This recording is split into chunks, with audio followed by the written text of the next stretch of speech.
Muito bom dia, amados irmãos e irmãs, saudações da Igreja da Evangélica da Gafanha, para os irmãos aqui no Silveiro.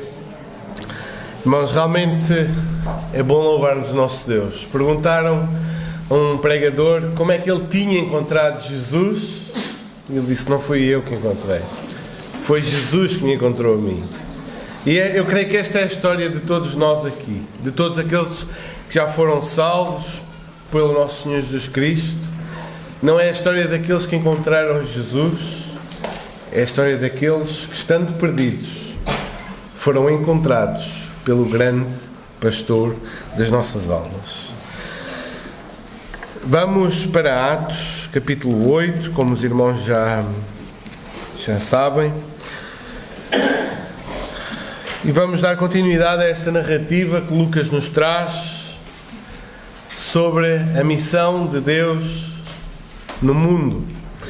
Esta missão de Deus de fazer o seu nome conhecido, o seu Filho adorado, e salvar pecadores das trevas e trazê-los para a luz mediante o Evangelho do nosso Senhor Jesus Cristo. Esta é a missão de Deus. Nós somos colaboradores, participantes desta missão. E Lucas tem-nos relatado como a Igreja foi sendo levada a romper barreiras, a vez após vez, porque é tão fácil nós cedermos ao conforto e ficarmos aqui nestas instalações, não é?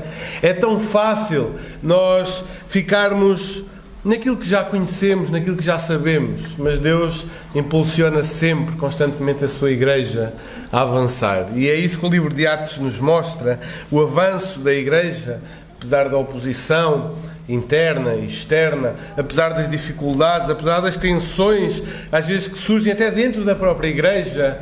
O Senhor tem usado tudo isso, e os irmãos têm visto, para o progresso e para o avanço do seu reino neste mundo. E hoje a história que nós vamos ler, o episódio que nós vamos ler, fala-nos mais um avanço, mais um passo. E parece um passo pequeno, mas é um passo gigante no avanço do reino. Porquê? Porque já não estamos na Judeia, já não estamos na Samaria, mas o Evangelho vai chegar aonde? À Etiópia. Vai chegar à Etiópia. Segundo o conceito daquela altura, os confins da terra. Os confins da terra. Ou seja, o episódio que nós estamos a ver é um microcosmos, é um lampejo, uma pequena apresentação daquilo que vai acontecer depois ao longo do livro de Atos, que é o Evangelho ser levado por toda a terra, conhecida naquela altura. Irmãos, lá em 1912, no dia 15 de Abril, quem estava vivo nessa altura? Ninguém, pois não? 15 de Abril de 1912, Titanic, o barco, aquele navio, afundou nessa madrugada do dia 15. E houve um homem, um pastor escocês chamado John Harper. Ele foi no Titanic, que era para ir para os Estados Unidos, pregar lá. No entanto, nunca chegou ao seu destino. Porque o seu destino não era chegar aos Estados Unidos. O seu destino era salvar, ou trazer a salvação e anunciar a salvação lá, no Titanic. Lá, naquela noite trágica. Quando o barco começou a afundar, ele colocou a sua filhinha num bote e, depois de garantir a salvação da sua filha, ele então foi percorrendo as pessoas que estavam já a nadar entre os destroços e começar a atirarem-se à água, e ele ia começando a falar e perguntava: estás salvo em Cristo? E alguns respondiam, outros não, mas um sobrevivente contou que ele foi até ele, perguntou-lhe: tu estás salvo em Cristo? E deixou. E depois voltou novamente e perguntou-lhe novamente, e ele disse: não estou. E ele: então toma o meu colete. E ele: então, mas tu vais morrer, mas eu posso morrer, tu ainda não podes morrer. E então deu-lhe o colete e disse-lhe: crê no Senhor Jesus Cristo e serás salvo. E aquele homem não se converteu ali, mas converteu-se passado algum tempo e testemunhou deste homem, John Harper, que a sua coragem ficou evidente, é claro. Mas a pergunta é, como é que alguém reconhece que num momento tão caótico como aquele era um encontro trabalhado por Deus para a salvação de almas? Como é que alguém, no momento onde está a lutar pela sua vida, ele percebeu, aqui é um campo missionário. Aqui é um campo missionário. E é exatamente isto que Lucas quer mostrar em Atos capítulo 8. Filipe não vai a caminho do deserto com um plano, nem encontra uma multidão à sua espera, mas encontra uma pessoa, e essa pessoa não está ali por acaso. Deus tinha preparado um encontro. Deus tinha preparado um encontro. Vamos então fazer a leitura do capítulo 8, do versículo 26 ao versículo 40, para então olharmos para 4 verdades que Lucas nos mostra acerca da missão de Deus. Atos capítulo 8, versículo 26. Diz assim a palavra do Senhor. Um anjo do Senhor falou a Filipe dizendo: dispõe-te e vai para o lado do sul, no caminho que desce de Jerusalém a Gaza. Este se acha deserto. Ele se levantou e foi. Eis que um etíope, eunuco, alto oficial de Candace, rainha dos etíopes, o qual era superintendente de todo o seu tesouro que viera a adorar a Jerusalém, estava de volta e, assentado no seu carro, vinha lendo o profeta Isaías. Então disse o Espírito a Filipe: aproxima-te desse carro e acompanha-o. Correndo Filipe, ouviu ler o profeta Isaías e perguntou: compreendes o que vens lendo? Ele respondeu: como poderei entender se alguém não me explicar? E convidou Filipe a subir e a sentar-se junto a ele. Ora, a passagem da Escritura que estava lendo era esta: foi levado como ovelha ao matadouro, e como um cordeiro mudo perante o seu tosqueador, assim ele não abriu a sua boca. Na sua humilhação lhe negaram justiça. Quem lhe poderá descrever a geração? Porque da terra a sua vida é tirada. Então o eunuco disse a Filipe: peço-te que me expliques a quem se refere o profeta. Fala de si mesmo ou de algum outro? Então Filipe explicou, e começando por esta passagem da Escritura, anunciou-lhe a Jesus. Seguindo eles caminho fora, chegando a certo lugar onde havia água, disse o eunuco: eis aqui água, que impede que seja eu batizado? Filipe respondeu: é lícito, se crês de todo o coração. E respondendo ele, disse: creio que Jesus Cristo é o Filho de Deus. Então mandou parar o carro, ambos desceram à água e Filipe batizou o eunuco. Quando saíram da água, o Espírito do Senhor arrebatou a Filipe, não o vendo mais o eunuco, e este lhe seguindo o seu caminho, cheio de júbilo. Mas Filipe veio a achar-se em Azoto, e passando além, evangelizava todas as cidades até chegar a Cesareia. Até aqui a palavra do Senhor. Vamos orar. Amado Deus, estamos diante de Ti e diante da Tua palavra, Senhor. E Te pedimos que nos fales esta manhã aos nossos corações, Senhor. Fala ao Teu povo aqui reunido. Fala à Tua igreja, Senhor. Fala àqueles que ainda não Te conhecem e não se renderam ao Evangelho de Jesus. Fala, Senhor, a todos nós aqui esta manhã. Estamos aqui diante de Ti. Dá-nos um espírito humilde, um coração aberto para receber a Tua palavra. Te pedimos no nome de Jesus. Amém. Amém. O livro de Atos, então, é o livro acerca da missão de Deus no mundo. E aquilo que eu quero trazer hoje para os irmãos, com base na passagem, é lógico, são 4 verdades acerca desta obra de Deus em salvar pecadores. E a primeira verdade que Lucas nos apresenta é que Deus dirige soberanamente a missão. Deus dirige soberanamente a missão. Isso está visto no versículo 26. Diz que um anjo então falou a Filipe: dispõe-te e vai. E quem dera que cada um de nós tivesse a resposta de Filipe: levantando-se, foi. Este ato de Deus falar, dizer vai, e o seu povo a responder indo. E Filipe então saiu de que lugar? Saiu de um lugar de avivamento, onde a igreja estava a crescer, os discípulos a multiplicar-se, havia trabalho para fazer em Samaria. No entanto, o Senhor chama Filipe para um caminho inusitado, para um caminho no deserto, no sul, em direção a Gaza. E a menção da estrada desértica é porque naquela altura, no século I a.C., aquela zona de Gaza e a estrada tinham ficado dizimadas por um governador. Ou seja, era uma estrada deserta, ninguém passava por lá. E é para ali que o Espírito Santo, neste caso um anjo, claro, às ordens do Senhor, manda Filipe ir para aquela estrada deserta, sem aparentemente nada que pudesse haver dali, ou a vir dali. Ou seja, a ordem que Deus dá a Filipe é humanamente irracional. E isto prepara-nos para aquilo que nós vamos perceber, é que Deus está a mover a missão. Não Filipe. Não é Filipe que está com altas estratégias, com planos. É Deus quem está a mover a missão. Não é esta ideia estratégica de Filipe, nem de nenhum dos apóstolos, mas de Deus. Sabem porquê? Porque Deus é que é soberano na missão.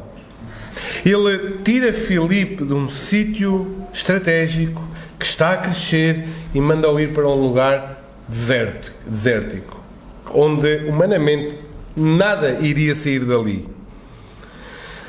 Irmãos, isto traz-nos ensino importante. Ministérios saudáveis não vivem em zonas de conforto.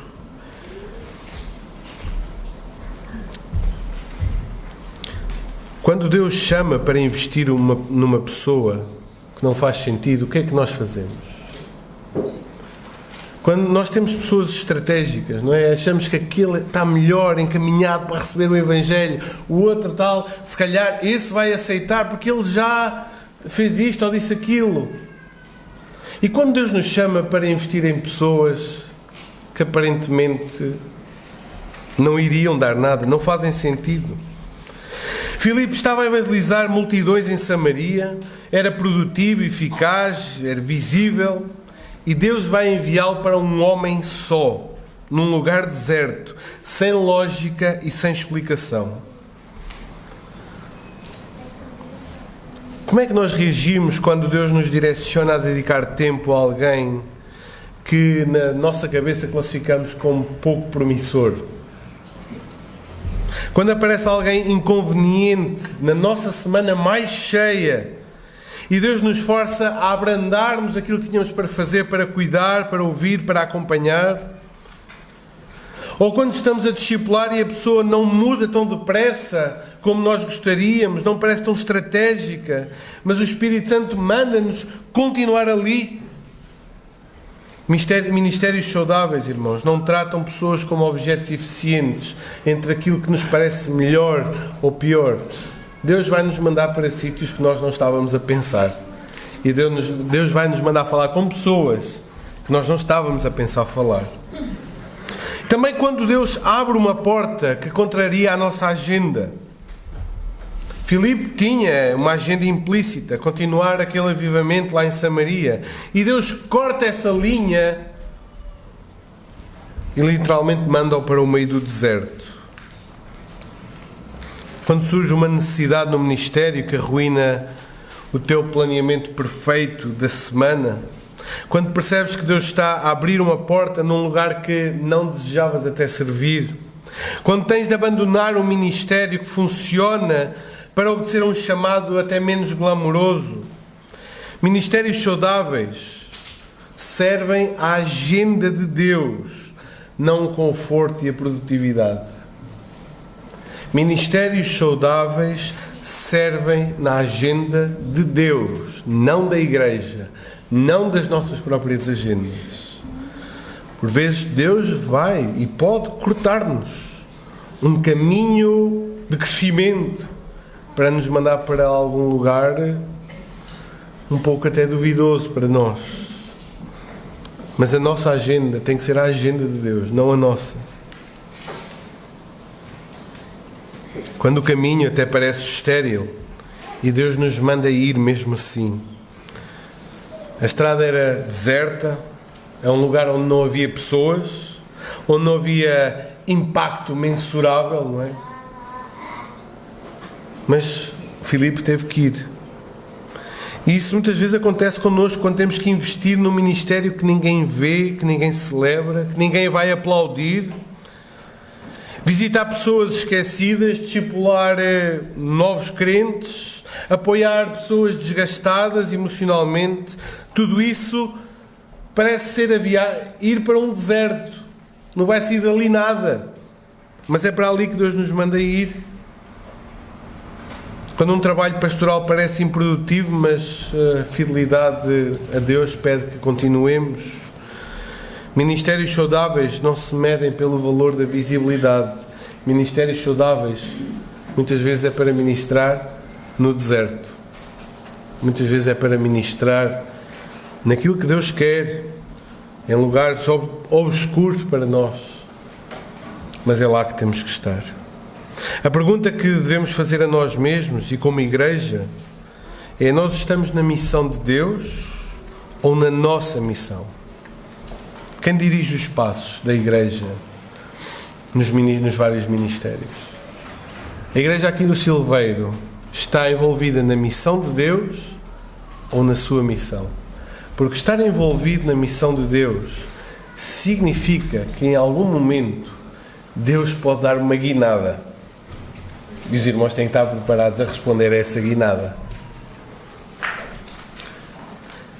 Deus é soberano na sua missão. É Deus quem manda ir. A segunda verdade, irmãos, é que é Deus quem prepara encontros que o homem jamais conseguiria reproduzir. Lemos a partir do versículo 27 até ao 31 que eis que um etíope eunuco, alto oficial de Candace, rainha dos etíopes, o qual era superintendente de todo o seu tesouro, que viera adorar a Jerusalém, estava de volta e, assentado no seu carro, vinha lendo o profeta Isaías. O eunuco é aquele que, ou de nascença, mas provavelmente foi castrado. Ele servia para servir no harém do rei, e ele não era um homem qualquer, ele não era um escravo qualquer. Ele era um alto oficial de Candace. E Candace não é um nome próprio, é um título honorífico da mãe do rei. O rei era considerado como que quase divino ou divino, e quem tratava dos negócios do reino era a mãe do rei, e ele servia à mãe do rei. E então ele era tesoureiro, ele era o ministro das finanças. Da onde? Da Etiópia. Neste caso, a Etiópia não é a Etiópia que nós conhecemos hoje, é a antiga Cush,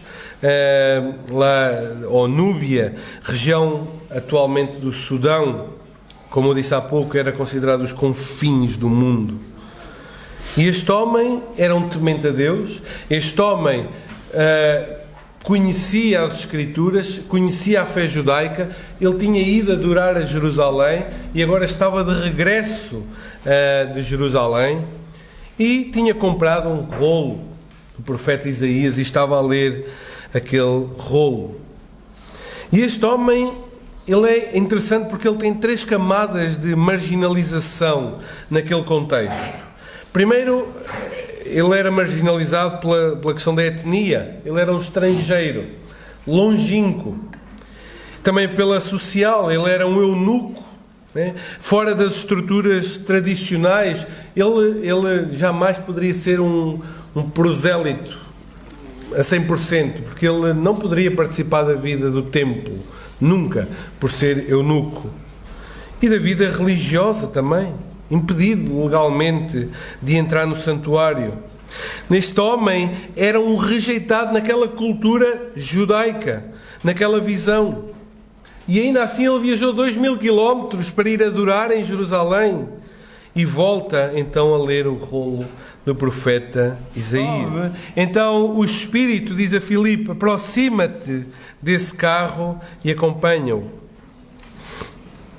E Filipe acompanhou, né? Correndo Filipe.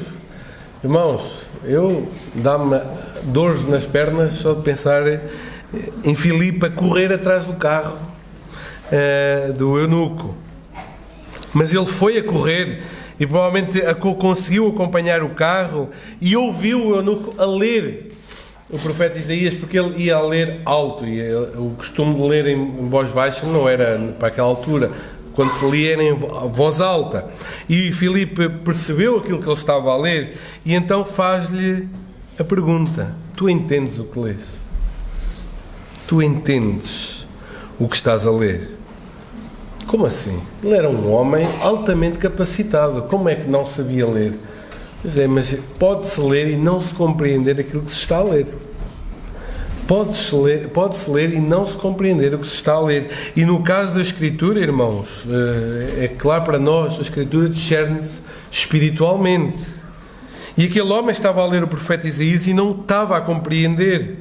E a resposta do eunuco é de suma importância. Ele diz: como poderei, se ninguém me explicar? E aqui a palavra explicar é muito interessante, porque ela tem a ideia de mostrar o caminho, de orientar para chegar a um fim, para chegar a um entendimento.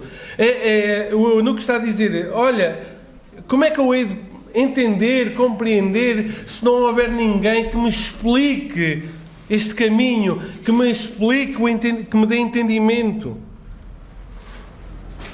O que temos aqui, irmãos, é um encontro altamente improvável, que só acontece porque Deus já tinha preparado o caminho para este momento. Temos um eunuco numa estrada desértica e temos um evangelista, Filipe, a vir, a correr e a abordar aquele homem sobre o seu entendimento da Escritura.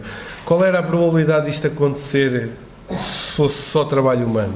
Zero, irmãos.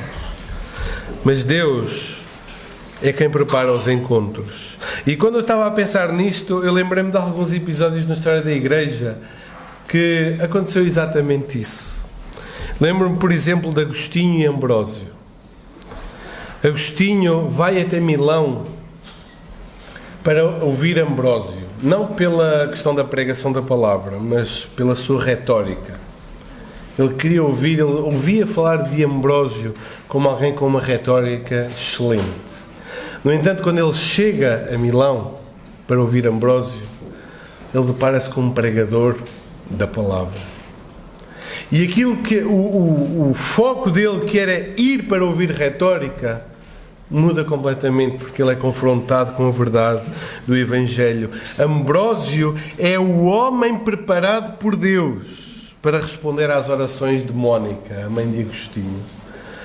Um encontro completamente improvável, mas que Deus preparou para a salvação daquele homem. Ou William Carey, que teve anos e anos na Índia, sem conversão alguma, até que um dia um homem chamado Krishnapal dá um jeito no braço, ele magoa-se no braço, e ele recorre então aos missionários, que eram médicos, para ver se conseguia tratar o braço. E aquele é o momento em que o Evangelho é pregado àquele homem. Passado um tempo ele converte-se, batiza-se, a sua família também aceita Jesus, e ali começa o movimento. Um encontro preparado por Deus para o avanço da sua missão. E eu, com base nisso, quero pensar em 3 aplicações para nós também. A primeira delas é que Deus já está a trabalhar no coração das pessoas antes de nós chegarmos. Nós não precisamos carregar o peso do resultado. O nosso papel é obedecer e ir às pessoas. Não é produzir coisas, é ir e falar às pessoas. Os encontros é Deus quem os prepara. O momento é Deus quem o prepara. A nós compete-nos somente estar disponível para ir, para falar. Em segundo lugar, é Deus quem cria encontros através de circunstâncias estranhas na tua vida. Encontros aparentemente acidentais, como uma doença, uma mudança de cidade, uma crise, uma conversa fortuita. Muitas vezes são peças do plano divino para a salvação de almas. E a função da Igreja e de cada um de nós é estarmos despertados para estes momentos, irmãos. Irmãos, nós vivemos demasiado tempo de olhos fechados para momentos que Deus tem preparado para nós falarmos aos nossos colegas. Temo que muitas vezes na nossa vida pessoal, na vida da igreja, vivemos demasiadamente com os olhos para o chão. E Jesus diz: levantai os olhos e vede. Olhem os campos brancos, prontos para a seara. Olha lá no teu trabalho, quantos aguardam que tu lhes fales do Evangelho de Jesus Cristo. Olha lá na tua escola, quantos colegas estão a passar dilemas tremendos em casa, nos estudos, seja o que for, e aguardam que tu lhes fales de Jesus. Olha quantos na tua vizinhança estão sedentos por uma orientação e esperam que tu lhes fales. Levanta os olhos e vê os campos brancos, prontos para a colheita. Campos que o Senhor já tem preparado para nós irmos colher. E Deus também prepara tanto a pessoa como o mensageiro. Deus tem-te preparado a ti e prepara aquele que vai ouvir. É Deus quem prepara o momento, como preparou aqui Filipe e o eunuco para este encontro. Encontros improváveis são obra de Deus para o avanço do seu reino. Em terceiro lugar, irmãos, é Deus quem salva pela Escritura explicada. E este é o ponto central. Versículos 32 a 35. O texto citado é o texto de Isaías 53, parte do texto, mas é claro, ele vinha a ler o profeta Isaías, ele não leu só aqueles 2 versículos, ele já leu muita coisa acerca no profeta Isaías. Provavelmente ele já leu o versículo 11, o capítulo 11, perdão, que fala que o Senhor buscará o seu povo da Etiópia. Ele provavelmente já tinha lido aquilo e pensou: como é que é possível? Como é que Deus vai trazer o seu povo da Etiópia? Ele já teria lido isso, já teria perguntado a si mesmo. E quando Filipe aparece, ele então manda subir Filipe e pergunta-lhe: de quem fala o profeta? De quem fala o profeta? E esta pergunta é o ponto de charneira, é a dobradiça, é a ponto de charneira de toda a narrativa. De quem fala o profeta? E isto permite ligar o Antigo Testamento a Jesus, ligar aquele que busca ao Salvador, ligar a leitura à fé em Jesus Cristo. De quem fala o profeta?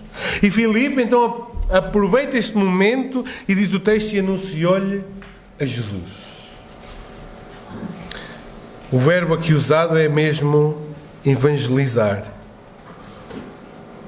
Pregou-lhe o Evangelho. E como é que ele pregou o Evangelho? A partir da Escritura. Não foi um testemunho pessoal. Quantas vezes nós pensamos estar a anunciar o Evangelho e estamos-nos a anunciar a nós mesmos? Ele pregou-lhe o Evangelho a partir da Escritura. Não foi um testemunho pessoal. Não foi um discurso motivacional. Não foi uma experiência mística. Foi a palavra aberta e explicada. A fé cristã, irmãos, nasce onde Cristo é exposto nas Escrituras. Não onde as pessoas têm experiências vagas com o divino. A passagem mostra que o eunuco já tinha uma experiência religiosa profunda. E cara, ele fez 4.000 quilómetros, mas não tinha Cristo. E a fé não nasce quando as pessoas sentem alguma coisa espiritual, mas quando Cristo é explicado.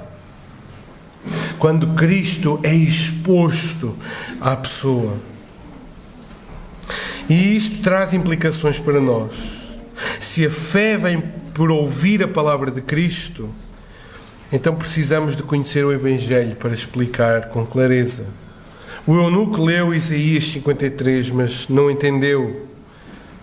E a ignorância dele não se resolvia com emoções, com música, com um ambiente espiritual. A ignorância dele resolvia-se com explicar a palavra.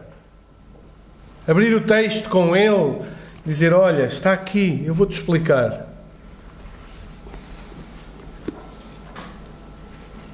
Se a fé vem pelo ouvir a palavra de Cristo, então nós temos que conhecer a palavra para explicar a palavra.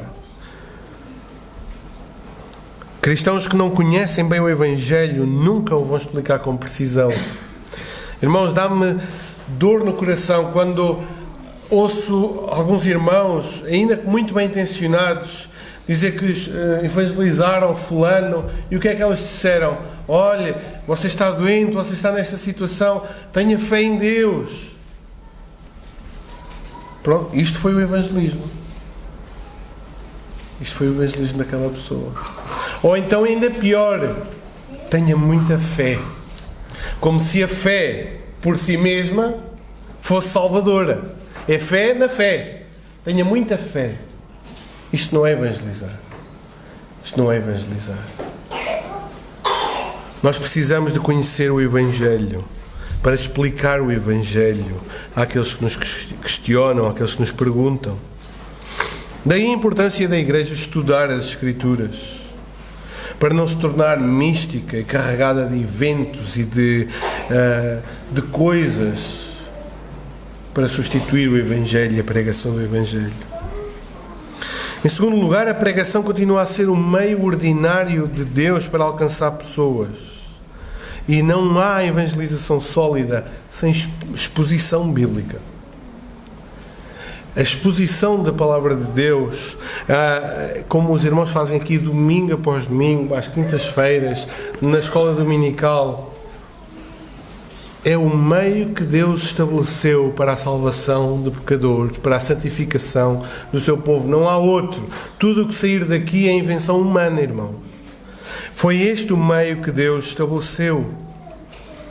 A conversão do eunuco não aconteceu porque Filipe era simpático, porque o ambiente foi criado e era favorável, ou porque o eunuco já estava quase convertido, só faltava aquele momento. A conversão aconteceu porque um homem abriu a Bíblia e falou de Jesus. Quando a Igreja substitui a pregação por entretenimento, ela perde o poder de proclamar este Jesus. A evangelização, irmãos, não nasce de programas, de eventos, embora sejam todos muito bons, não estou contra isso. Mas a força missionária e evangelizadora da Igreja não nasce de programas evangelísticos. Nasce, sim, de homens e mulheres cheios da palavra, que falam a palavra. E também o Evangelho, irmãos, ele é boas novas com conteúdo, ele precisa de ser dito, explicado, articulado. Se uma igreja não expõe a palavra, ela torna-se um grupo de apoio. Um grupo de apoio. Não uma missionária no reino. A Igreja precisa de expor a palavra. Os crentes precisam de conhecer a palavra para evangelizarem, para falarem de Jesus aos outros. Têm que conhecer a palavra. E uma terceira aplicação, irmãos. A frase prega o Evangelho e, se necessário, usa palavras. Quem é que conhece esta frase? Acho toda a gente, não é? Ela é um erro profundo. Esta frase foi atribuída a Francisco de Assis, mas nem sequer é provado que foi ele que disse isto. Mas teologicamente, ela é falsa, ela é inútil. Porquê? Porque o Evangelho é uma mensagem. O Evangelho não é para ser observado. Ele foi observado hoje aqui, na ceia, enquanto participávamos do pão e do vinho. Mas o Evangelho, ele é uma mensagem para ser ouvida. É uma notícia para ser ouvida.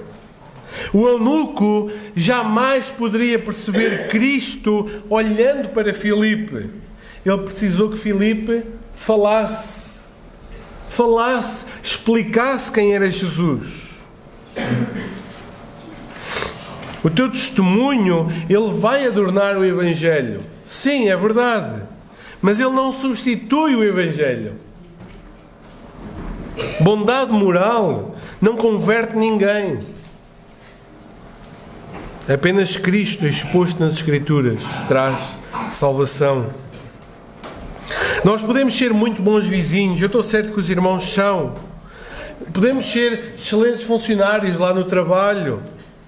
Podemos ser pessoas muito gentis na nossa comunidade, reconhecidos pela nossa bondade e tudo mais. Mas se tu não explicas Cristo, tu és apenas uma pessoa simpática. Não és um evangelista. Se tu não falas de Cristo, as pessoas não conhecem Cristo pela tua maneira de viver. O Evangelho é uma mensagem que precisa de ser falada. Falada. Eu sei que muitas vezes é muito mais fácil nós descansarmos naquela ideia de, bem, eles sabem a minha conduta, eles sabem a maneira como eu me comporto, talvez algum dia isso desperte neles o interesse de conhecer porque é que eu vivo assim, e vivemos nessa ideia romântica. Porque nessa ideia romântica eu não preciso de me expor, eu não preciso de me arriscar, eu não preciso falar de Jesus, não preciso de nada. Mas se tu queres realmente servir no reino, tu precisas de falar sobre Jesus, explicar o Evangelho de Jesus Cristo. Se a Igreja, irmãos, não formar crentes capazes de explicar esta fé, este Evangelho, como poderá haver missionários, evangelistas, discipuladores? A missão sofre, e sofre muito, quando a Igreja vive de slogans em vez de doutrina sólida, que forma pessoas capazes de explicar o Evangelho aos outros. A pergunta do etíope deve ressoar em nós, não é? Como é que entenderei se ninguém me explicar? Mas uma outra pergunta também deve ressoar: como é que eu vou explicar se eu mesmo não entendo? Então é importante que a Igreja se esforce para fundamentar o seu Evangelho, para ensinar o Evangelho, para que cada um depois seja um explicador do Evangelho lá fora. Inclui aqueles que estavam fora. Versículos 36 a 40. Chegamos agora ao clímax. O verso 36, o eunuco pergunta: seguindo eles caminho fora, chegaram a um certo lugar onde havia água. E disse o eunuco: eis aqui água, que impede que eu seja batizado? Filipe provavelmente explicou a mensagem toda do Evangelho. Provavelmente não, explicou mesmo. Pegou em Isaías e foi-lhe explicando as promessas do Antigo Testamento acerca do Messias, acerca daquele que viria para sofrer, para substituir o seu povo, para levar o peso do pecado do seu povo, a sua condenação. Explicou que Jesus, esse Messias, já nasceu, viveu de forma perfeita, entregou-se obedientemente e submeteu-se à vontade do Pai, indo à cruz, morrendo em lugar de pecadores, ressuscitou ao terceiro dia, está exaltado nos céus e virá novamente. Mas antes de ir, ele deu uma ordem aos seus discípulos: ide e pregai o Evangelho e fazer discípulos, batizando e ensinando. Filipe falou de tudo isso, certamente, porque como é que ele chegaria à compreensão: olha, quero ser batizado, se Filipe não lhe tivesse falado disso? Então ele, quando ouve falar de todo o Evangelho, ele pensa: o que é que impede que eu seja batizado? Esta não é uma pergunta banal, irmãos. Este homem foi impedido toda a vida. Impedido de ir ao templo, impedido de ser circuncidado, impedido da cidadania, da cidadania religiosa, impedido da plena inclusão. Mas ele agora pergunta a Filipe: o que é que impede que eu seja batizado? E a resposta de Filipe é: nada. Nada. Se tu crês, nada impede. Se tu crês, nada impede. Ou seja, aqui vemos o cumprimento de Isaías 56. Lá em 56, versículo 4, diz assim: porque assim diz o Senhor, aos eunucos que guardam os meus sábados, escolhem aquilo que me agrada e abraçam a minha aliança, darei na minha casa e dentro dos meus muros um memorial e um nome melhor do que filhos e filhas, um nome eterno darei a cada um deles que nunca se apagará. O eunuco agora entra nesta promessa pela fé em Jesus Cristo, de ter um nome melhor do que ter muitos filhos e muitas filhas. Então o eunuco deixa a água com Filipe, e aqui não vamos perder tempo a debater qual é o melhor método de batismo, não é esse o propósito do ponto da passagem, mas é a sua obediência a querer ser batizado. A partir do momento que ele compreendeu o Evangelho, a partir do momento que ele percebeu que Jesus era o Messias prometido, era o Filho de Deus prometido, que ele entendeu que ele era o cumprimento de todas as promessas, o Salvador que Deus deu aos homens, e creu neste Salvador, o que é que impede? Nada. Nada. Então, Filipe batiza o eunuco, e de repente no verso 39, quando saíram da água, o Espírito do Senhor arrebatou a Filipe, não o vendo mais o eunuco, e este foi seguindo o seu caminho cheio de júbilo. Cheio de júbilo. Filipe desaparece e o eunuco continua o seu caminho. Reparem na diferença, irmãos, entre Simão e o eunuco. Os dois estão com Filipe, mas Simão o que é que fez? Andava atrás de Filipe por causa de quê? Dos milagres, dos sinais, dos prodígios. Esta era a visão de Simão. Mas o eunuco segue o seu caminho sem Filipe, mas cheio de alegria. Porque não tinha Filipe, mas tinha Cristo na sua vida. A missão não produz dependência do pregador, mas dependência de Cristo. Por isso ele seguiu o seu caminho cheio de alegria. Irmãos, algumas aplicações finais. O final desta narrativa não é apenas bonito. Ela é uma declaração teológica poderosa. O eunuco era alguém que, sendo impedido, estava fora por causa da lei judaica, da lei de Deuteronômio 23, sendo alguém que estava fora do culto, fora da comunhão plena, fora das promessas visíveis, fora das fronteiras de Israel, fora de qualquer hipótese de pertença, em Cristo, aquele que estava fora entrou. Em Cristo, aquele que estava excluído foi incluído. Este homem que não podia aproximar-se do templo é agora recebido no verdadeiro templo, que é Cristo. Este homem impedido de entrar no pátio interno agora entrou na família de Deus, sem barreiras. Este homem excluído pela lei cerimonial é incluído pela graça do Evangelho. O Evangelho não apenas o alcançou, mas abraçou. Não apenas o encontrou, mas acolheu. Não apenas o tocou, mas transformou e envia-o cheio de alegria. E a pergunta que ele faz, o que é que impede? A resposta é nada. Nada te impede. Então, essa pergunta, eu quero fazê-la a ti. O que é que está a impedir? O que é que te impede de vir a Cristo? O que é que te impede de seres alcançado pela graça? O que é que te está a impedir? O eunuco tinha obstáculos reais, culturais, religiosos, sociais, físicos. E Deus abriu o caminho, enviou Filipe, dirigiu a conversa, explicou a Escritura, revelou Cristo e levou aquele homem à água para ser batizado. E a ti, o que é que te está a impedir? O que é que está a travar a tua entrega a Cristo? O que é que te impede de assumir este discipulado sério, claro, público com Cristo? O que é que te impede de dizer: eu creio que Jesus é o Filho de Deus? O que é que te está a impedir de deixar de ser apenas um simpatizante um frequentador de cultos, para seres um seguidor de Jesus Cristo. O que é que te impede? O que é que te está a impedir?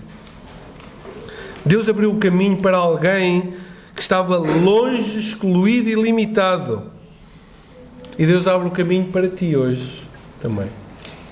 Deus abre o caminho para todos aqueles que de algum modo sentem o peso do seu pecado e sentem que não agradam a Deus, não conseguem viver a vida que Deus quer. Sim, é para esses, é para ti, é para mim.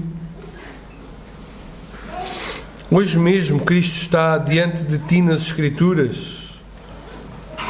Hoje mesmo o Espírito traz-te esta mesma pergunta a ti. Hoje mesmo o Evangelho está-te a dizer: não há nada que te impeça se tu creres de todo o teu coração. Então o meu convite é que venhas, que creias, que te entregues e que possas sair daqui não mais vazio, mas cheio de alegria, seguindo o teu caminho, cheio de alegria, não porque encontraste Cristo, mas porque foste encontrado por Cristo no teu caminho.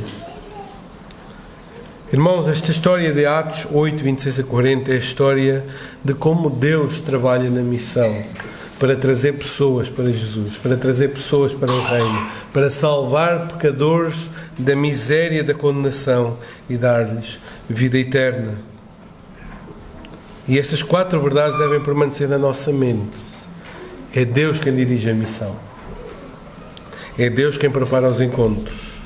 É Deus quem salva pela palavra. E é Deus que inclui aqueles que estão fora. É Deus que inclui aqueles que estão fora. Este texto não é um manual de evangelização, mas é um hino à iniciativa soberana de Deus. Vai buscar o improvável no meio do deserto através da sua palavra. Que o Senhor nos abençoe.